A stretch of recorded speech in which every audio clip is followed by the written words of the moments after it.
Europe 1 Soir. 19h, 21h, Pierre de Villeneuve.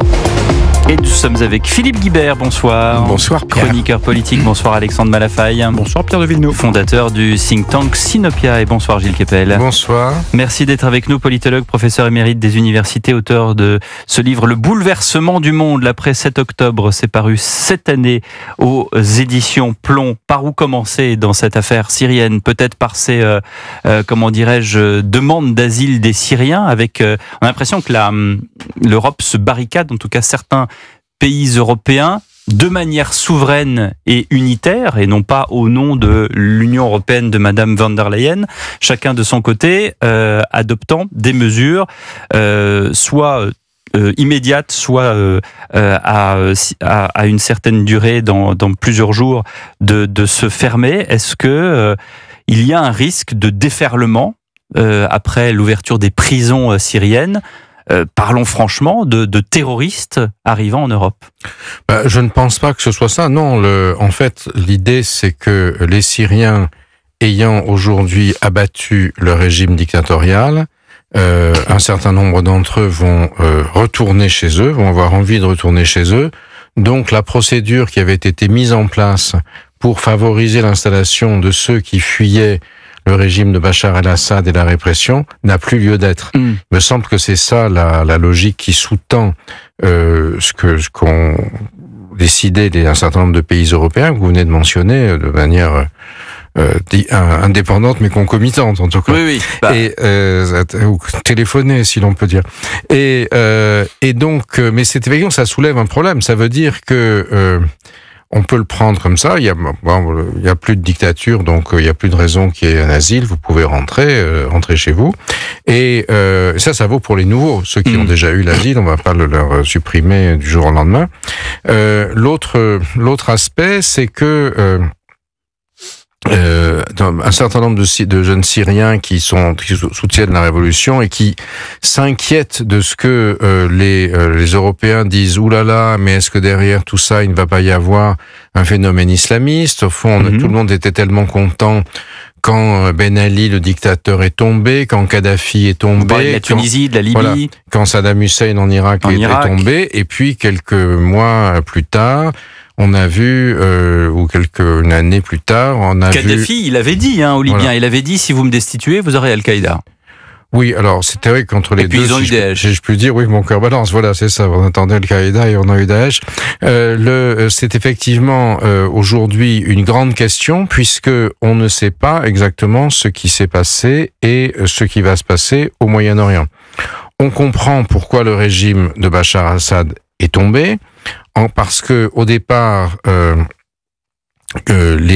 après le 7 octobre, qui est quand même un élément clé pour comprendre tout ça, Israël a eu deux types de réactions face à la razzia pogromiste du 7 octobre, 1200 morts, les viols, les atrocités qu'on a connues. La première, qui a été la plus visible et la plus décriée, ça a été le bombardement de Gaza, donc la traque du Hamas, qui a abouti effectivement à la mort de 6 Noirs, mais ça a été au prix de 45 000 morts, au moins. Donc, alors bien sûr, il n'y a pas que des civils, il y a aussi des combattants, mais ça a nourri l'accusation de génocide portée contre Israël par un certain nombre de pays, et ça a mis Israël dans une position difficile internationalement. Le mandat d'arrêt... 45 000 morts, c'est les chiffres du Hamas. Oui, sont les chiffres du ministère de la Santé du Hamas. Disons que ce qui est disputé surtout, c'est la proportion des civils et des combattants. Mais il y a un consensus sur le nombre... On sait qu'il y a eu un nombre de morts très important, considérable. Voilà. Bon. Après, la question du génocide ou pas génocide, ça fait partie du débat, je ne veux pas trancher là-dessus, mais ce que je veux vous dire, c'est qu'il y a eu cette première ligne d'attaque sur laquelle tout le monde s'est concentré. En même temps, à quoi on a peu prêté attention, j'ai essayé de le décrire plus précisément dans le livre « Le bouleversement du monde », auquel vous avez fait gentiment allusion, c'est que ils ont mis en œuvre une politique visant à démanteler systématiquement, pan par pan, ce que on appelle l'axe de la résistance anti-sioniste, c'est-à-dire Téhéran et ses satellites et ses mandataires, Téhéran, le régime syrien, le régime irakien et iranien, puisque Téhéran, vous parlez du régime iranien. C'est l'Iran à partir de l'Iran. Syrien, voilà, c'est l'Iran le chef et il a les mandataires, c'est les satellites. Les milices irakiennes, le régime de Bachar, le Hezbollah, Hamas, les Houthis, essentiellement du Yémen et autres. Et ils ont commencé par le maillon le plus faible, les Israéliens, c'est-à-dire le régime syrien, ciblant systématiquement les chefs des gardiens de la révolution, des pasdarans iraniens qui étaient en Syrie et qui donnaient un coup de main au système. À tel point, à telle enseigne, que au mois d'avril dernier, l'Iran a réagi au bombardement de son consulat à Damas en attaquant directement par une salve de missiles le territoire israélien, ce qu'il n'avait jamais fait. Et l'Iran s'est exposé directement. Vous voyez. Ensuite, les généraux iraniens qui étaient en Syrie pour aider le régime d'Assad ont été graduellement retirés. En même temps, ce qui s'était passé, c'est que qu'est-ce qui avait permis à Assad de reprendre le pouvoir en 2015-2016 ? C'était la présence face au printemps arabe. Si vous voulez, c'était la présence massive de la Russie, de l'aviation russe, qui bombardait tous les régions où il y avait des insurgés, qui a d'ailleurs été avec des deals, si on peut parler en termes trumpiens aujourd'hui, avec les Russes, qui avaient été emmenés en bus dans cette zone d'Idlib. Ce qui était tout à fait étonnant, c'est que les rebelles acceptaient qu'on les emmène parce qu'il y avait un officier russe sunnite, c'est-à-dire du Caucase, qui était le géo dans le bus, langage. Tout à fait étonnant. Ouais, bon. Alors, donc, on a la présence massive des Russes avec leur relation. Aujourd'hui, les Russes ont tout engagé sur l'Ukraine. Et il n'y avait plus qu'une dizaine d'avions dans la base aérienne, donc tout ce qui n'était pas en cap de voler. Donc il y a plus de soutien militaire russe aérien, voilà. pour Bachar al-Assad. Et ça, c'est ça. Et dernier coup, Israël, au mois de septembre, a fait la fameuse attaque des beepers et des talkie-walkie, qui a sur le Hezbollah, ce qui fait qu'il a décapité, disons, tout le niveau lieutenant-capitaine du Hezbollah. Et les officiers subalternes. Voilà, les officiers, pas les grands chefs, mais ceux qui étaient là pour réagir, pour s'occuper des missiles, etc. Au Liban. Du coup, le Hezbollah a rapatrié de Syrie tous les gens qui étaient là-bas pour tenir le régime d'Assad, pour remplacer les manquants. Et de ce fait, il n'y a plus eu personne pour soutenir Assad. Les généraux iraniens étaient partis. Voilà. Et dans cette brèche, s'est engouffré le HTS, en arabe c'est Hayat Tahrir al-Sham, c'est-à-dire l'entité de libération du Levant, qui était à Idlib, qui était présente à Idlib, c'est la frontière turque, l'approvisionnement, les armes, la nourriture, ça venait de la Turquie, et ils ont fait cette espèce de marche en 10 jours qui a fait tomber le régime qui n'était pas tombé après les révolutions arabes. Alors, il y a la dimension très impressionnante des choses, à savoir les prisons ouvertes, et on est en train en ce moment... C'est vrai qu'on en voit plein, les écrans de télévision, notamment cette prison qu'on appelle la prison de la terreur. Voilà, la prison de Seydnaya, qui est un village d'ailleurs araméen, pas très loin de Damas, et où avait été construit, paraît-il, avec la supervision du nazi Alois Brunner, qui était réfugié en Syrie auprès du père Assad, cette espèce de système concentrationnaire horrible avec des choses, il y avait des presses à être humains, les instruments de torture sont épouvantables, et des gens qui ont, là on est toujours 3 jours après que la prison a été prise, en train de trouver des cellules nouvelles enfoncées sous la terre, des gens qui ne savaient même pas que Hafez al-Assad n'était plus au pouvoir. Ah oui, Hafez al-Assad, le père de Bachar al-Assad, depuis 2000. Donc, et c'est quelque chose qui est absolument effrayant, et on comprend aujourd'hui que pour les Syriens, il y a une espèce de soulagement. Vous savez, j'ai commencé mes études d'arabe en Syrie en 1977, ce qui ne nous rajeunit pas. Et à l'époque, même pour les étrangers comme nous, cette image du père Assad qui était partout, on faisait attention, on faisait attention à tout ce qu'on disait. Oui. On pouvait être expulsé, etc., mais on avait peur que nos correspondants, nos amis syriens ou syriennes n'en subissent les conséquences. Il y avait cette espèce de de terreur, intime. Qu'est-ce qui va se passer maintenant? Pardonnez-moi, Gilles Kepel. Je vous emmène de 1977 à 2024. Oui, mais ça c'est toute ma vie. Mais vous avez bien fait. On vous a laissé parler parce que c'est passionnant ce que vous racontez sur cette histoire de la Syrie. Mais en fait, c'est pour comprendre ce qui se passe aujourd'hui. C'est ça. Et vous imaginez le soulagement, l'espèce de ça y est. Maintenant, ça y est, mais comme on vient de le dire avant, on a vu d'autres dictatures arabes qui sont tombées et ça n'a pas été terrible. Alors, qui a joué dans cette affaire? Bien évidemment, ça n'aurait pas pu se faire sans un appui très important de la Turquie, qui a poussé ses pions.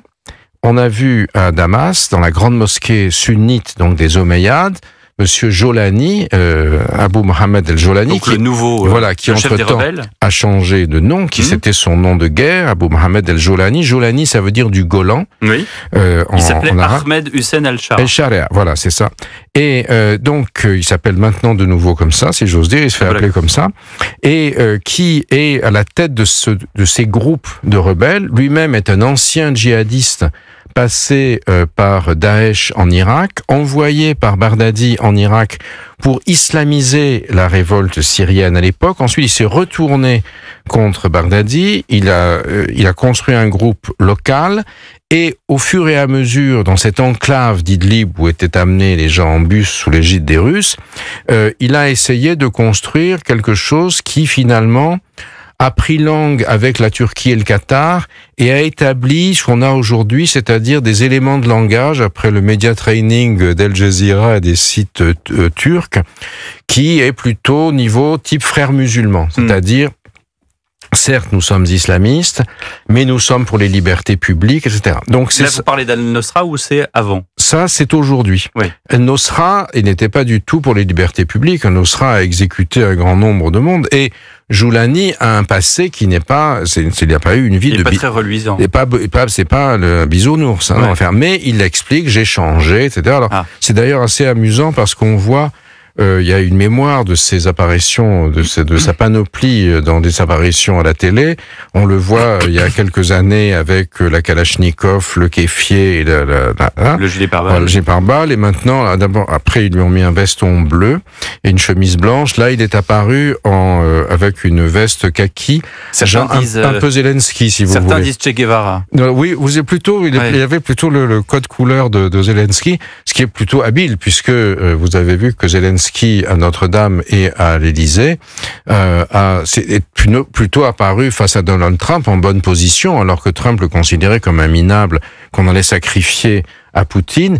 C'est Poutine qui a l'air d'un imbécile aujourd'hui. Il risque de perdre la base navale de Tartous, la seule base navale en Méditerranée, et la base aérienne. On s'éloigne là, parce qu'on a quitté la Syrie. Non, c'est en Syrie. Tartous et Hermémine, ce sont justement les bases russes en Syrie qui ont été établis après 2015. Alors, je voulais quand même qu'on marque une pause, parce que dans ce long récit passionnant, Gilles Kepel, vous voyez, je m'en mêle les pinceaux, bien sûr, Tartous est en Syrie. Mais parce qu'on a parlé de l'Ukraine et de... Vous qui êtes féru du christianisme, c'est l'ancienne Tortose. Je suis féru du christianisme. Vous n'êtes pas? J'ai l'impression. et donc, l'habit ne fait pas le moine, mais parfois avec Gilles Kepel. Et il y a à Tartous. Pourtant, j'ai pas une énorme croix sur. Il y a une très belle église gothique qui a été construite à l'époque des croisés, mais qui est aujourd'hui transformée en centre culturel. Gilles Kepel, vous restez avec nous. L'heure pour moi de vous annoncer que de 9h30 à 11h sur Europe 1, Thomas Hill et toute son équipe vous donnent rendez-vous pour Culture Média. L'invité demain sera Sylvain Tesson pour le spectacle Notre-Dame, reine de douleur, reine de victoire. Encore le christianisme, cher Gilles. Actuellement au théâtre de Poche, Montparnasse à Paris. Théâtre, bien sûr, cher à son père, Philippe Tesson. Et puis vous pouvez vous inscrire d'ores et déjà par SMS en envoyant média au 7 39 21 75 centimes plus le coût d'un SMS. À tout de suite sur Europe 1. Europe 1 Soir. 19h, 21h, Pierre de Villeneuve. Et pourtant, nous sommes sur des sujets majeurs avec Gilles Kepel qui a l'amitié de venir à Europe 1 puisqu'il est fidèle, il a bien raison. Je reprends juste les phrases de d'Anthony Blinken, le secrétaire d'État américain, les États-Unis déterminés à ne pas laisser l'État islamique se reconstituer en Syrie. Il faut tout faire pour éviter une fragmentation de la Syrie. Est-ce que c'est des mots en l'air, Gilles Kepel, ou est-ce que il y a cette volonté quand même du gendarme du monde qui dit qu'il n'est plus gendarme, mais il est quand même un peu gendarme et il ne s'interdit pas de faire de l'ingérence dans les pays quand il le faut? Surtout Blinken, qui n'est bientôt plus secrétaire d'État. En effet. Entre autres, ajouter à la complexité. Alors, qu'il n'y ait plus de fragmentation en Syrie, là, ça fait un peu l'arroseur arrosé, puisque les Américains sont présents sur le tiers de la Syrie, sur toute la zone kurde, et eux-mêmes viennent de... Trump a dit, ne nous en mêlons pas, ils viennent de faire justement 75 frappes sur Daesh. Alors, Joulani est un ancien de Daesh, mais il le jure qu'on n'y reprendra plus. Et le Daesh, effectivement, dans le désert syrien, était en train de progresser vers Palmyre et a été tapé, une autre ville antique, vous voyez, il a été tapé par les frappes américaines. Bon, pour l'instant, on considère que Daesh n'a pas beaucoup de force en Syrie par rapport au HTS et qu'ils se sont, donc il y a le groupe de Joulani qui était aujourd'hui à Damas, qu'ils se sont battus dans le passé. Votre deuxième question, c'était... Il n'y a pas de deuxième question. C'était juste, je reprenais les phrases de Blinken, il faut tout faire pour éviter une fragmentation de la Syrie et les États-Unis déterminés à ne pas laisser l'État islamique se reconstituer. Voilà, donc ils sont dans la fragmentation puisqu'ils protègent les Kurdes. Ils protègent les Kurdes aussi contre l'appétit d'Erdogan qui est aujourd'hui donc des relations, disons, très proches avec Joulani. Monsieur Guibert. Vous disiez tout à l'heure, c'était une fin de vos propos, que c'était l'Iran qui était dans le viseur derrière toutes ces opérations. Est-ce que le régime iranien peut tenir après la défaite du Hezbollah dont vous avez parlé et après la chute du régime syrien dont ils étaient un des principaux soutiens? Et aussi ajouter au fait à cela que le Hamas est plus très en forme. Voilà. C'est le moins qu'on puisse dire. Donc effectivement, c'est aujourd'hui c'est la prochaine question qui se pose. Est-ce que le régime iranien tel qu'il est, c'est-à-dire avec la théocratie, le guide Khamenei, 85 ans, 35 ans au pouvoir, cancer de la prostate, donc qui est, disons, aussi sclérosé que l'était, même plus encore que le régime Assad, parce que Bachar était relativement jeune. Est-ce qu'ils sont encore capables de défendre l'intégrité territoriale de l'Iran face à des ennemis éventuels, puisque la Syrie étant faible, quelqu'un à côté l'a mangé. Est-ce que l'Iran affaibli peut tenir face aux appétits de ses voisins qui veulent certainement se venger, turcs, arabes, pakistanais et autres, si vous voulez. Et c'est la question qui se pose, même y compris au niveau des gardiens de la Révolution, qui sont devenus maintenant un groupe un peu autonome, qui n'ont plus trop besoin du clergé parce que leur grand chef, Qassem Soleimani, qui a été liquidé par Trump sur l'aéroport de Bagdad en janvier 2020, a été sanctifié comme une sorte de martyr du chiisme. Il y a un culte qui lui est rendu. Vous pouvez acheter de la vaisselle à son effigie à Téhéran aujourd'hui.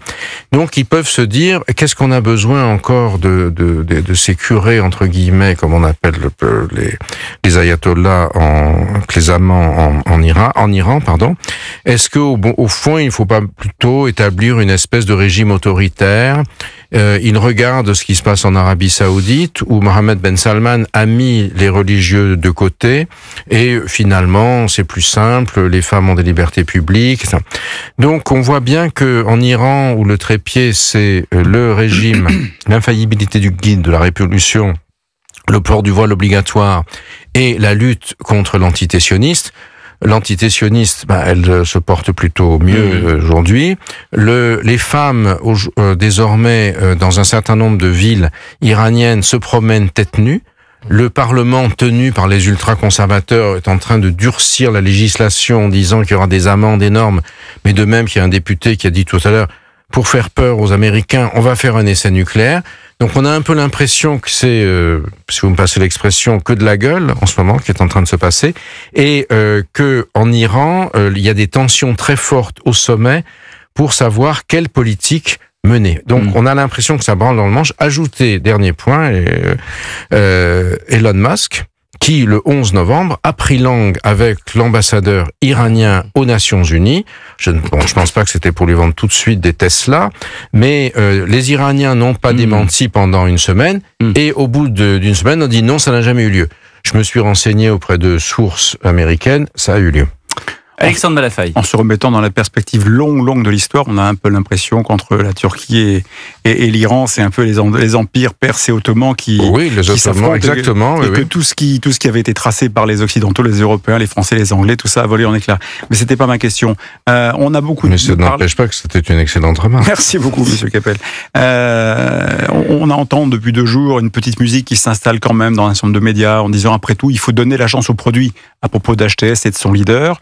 Et en clair, est-ce que finalement, de votre point de vue, ces groupuscules qui sont quand même très nombreux, parce que lui, il en est l'un parmi les 500, il y en a 500 en Syrie aujourd'hui qui se tirent la bourre et qui s'affrontent, est-ce qu'ils peuvent arriver à basculer vers la création d'un État qu'on dirait acceptable, qui respecterait les chrétiens d'Orient, petit sujet non négligeable parce qu'ils sont maltraités depuis très longtemps, et question accessoire... Maltraité est un doux euphémisme. Ouais, et question accessoire, est-ce que vous pensez qu'en définitive, quand même, après tout ça, quand on voit ce qui se passe, la Turquie peut encore longtemps rester dans l'OTAN?